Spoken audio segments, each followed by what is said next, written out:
В селе Утая Верхнеколымского района отметили праздник оленеводов. В рамках события в этот день местное население организовало национальные соревнования. Народный праздник посетила Наталья Ломанова. Утая – самое маленькое село Верхней Колымы, самое дальнее. Проживает здесь всего 93 человека. В оленеводстве так или иначе задействованы все жители, включая детей. Поэтому слет для них – большой праздник. Самые, пожалуй, зрелищные гонки на верховых оленях и упряжках. Мы же кочуем постоянно на оленях упряжках. А верхом? Верхом тоже в летний период кочуем. Конкурсы «Хозяйка чума», метание аркана на рога, бег по снежной целине и другое – это прежде всего отражение профессионализма, потому что развлечение. Особенно актуально сейчас, когда стаду постоянно угрожают волки, меткая стрельба.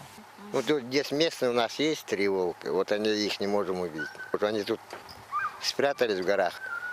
А есть еще то с Нижней Колымы, средние, прибегут, то с Момского района прибегут.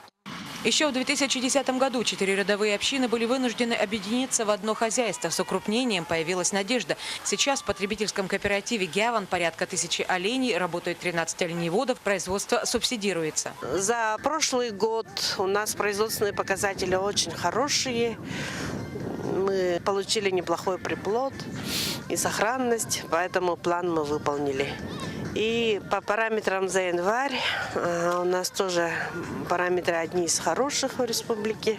Оленеемкость верхнеколымских пастбищ оценивается в 14 тысяч животных. Утаинцы надеются, что им вскоре удастся увеличить стадо хотя бы еще наполовину. Наталья Ломанова, Александр Данилова, НВК «Саха», село Утая, Верхнеколымский район.